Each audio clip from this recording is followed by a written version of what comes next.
नमस्कार। आज हम एक ऐसी गजब की कहानी में गोता लगाने वाले हैं जहां धर्म, भक्ति और वचन तीनों एक दूसरे से टकराते हैं।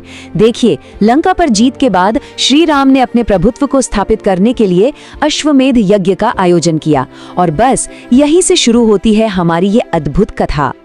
तो ये सिर्फ कोई घोषणा नहीं थी, नहीं, ये तो एक खुली चुनौती थी, अहंकार से भरी हुई। और ये शब्द थे राजा वीर मणि के, जिसने यज्ञ के पवित्र अश्व को ही बंदी बना लिया था। मतलब उसने सीधे सीधे अयोध्या के सिंहासन को ललकार दिया था। तो सवाल ये उठता है कि आखिर ये राजा वीर मणि था कौन? भाई, वो कोई साधारण शासक नहीं था। वो अपनी शक्ति और घोर तपस्या के लिए जाना जाता था, लेकिन उसकी ताकत का सबसे बड़ा राज था उसका अभिमान, और उस अभिमान को मिला हुआ एक दिव्य वरदान। अब जरा सोचिए, स्वयं महाकाल यानी भगवान शिव का रक्षा कवच, ये वरदान वीरमणि को लगभग अजेय बना देता था। उसे पूरा यकीन था कि इस ब्रह्मांड में ऐसी कोई शक्ति नहीं जो उसे हरा सके। तो अब देखिए सिचुएशन कैसे बन रही है। एक तरफ है श्री राम की यज्ञ की शक्ति, जो धर्म की एक ऐसी लहर है जिसे कोई रोक नहीं सकता, एन अनस्टॉपेबल फोर्स। और दूसरी तरफ है महादेव का वचन, जो एक चट्टान की तरह अटल है, एन इमूवेबल ऑब्जेक्ट। अब जब ये दोनों टकराएंगे तो होगा क्या? वीरमणि की इस चुनौती का जवाब देने के लिए अयोध्या से एक ऐसे योद्धा को भेजा गया जिनकी शक्ति की कोई सीमा ही नहीं थी।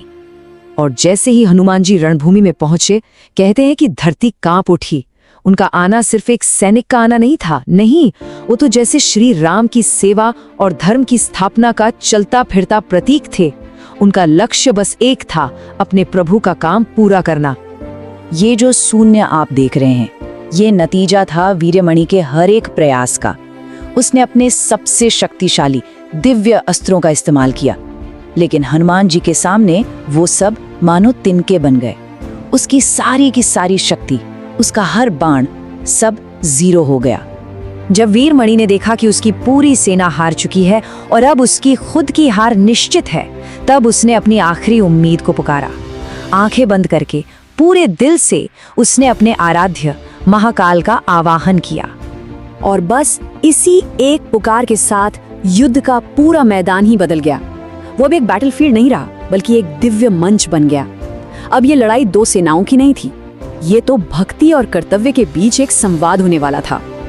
अचानक आकाश में अंधेरा छा गया, हवाएं थम गईं, और फिर रणभूमि में उतरे स्वयं काल, महाकाल के रूप में।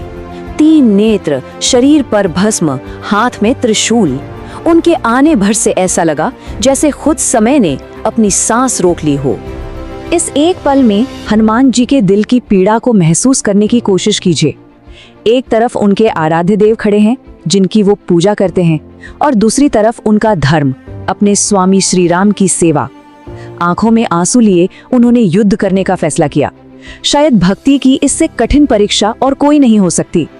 तो अब ब्रह्मांड एक ऐसे युद्ध को देखने वाला था जो न कभी किसी ने देखा न सुना।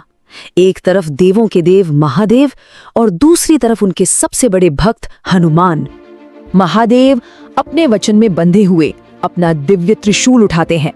ये वो त्रिशूल है जिसमें पूरी सृष्टि को खत्म करने की ताकत है। माहौल में तनाव एकदम अपनी चरम सीमा पर था।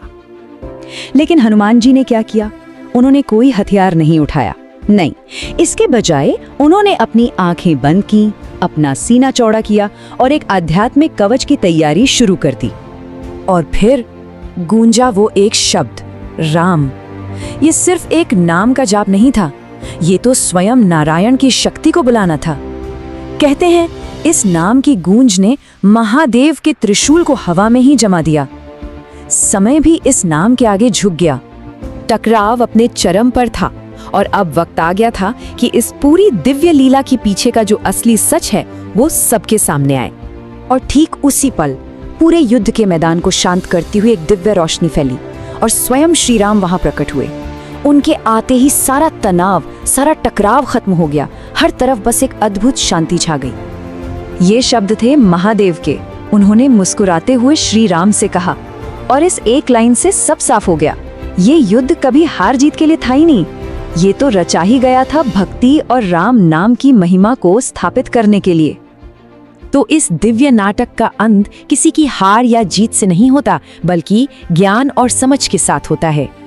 जैसे ही वीरमणि को ये एहसास हुआ कि उसने जिनके घोड़े को पकड़ा था वो तो खुद भगवान नारायण है और जिनसे वो लड़ रहा था वो महादेव के ही रुद्र अवतार हैं, तो उसका सारा घमंड, सारा अहंकार एक पल में चकनाचूर हो गया।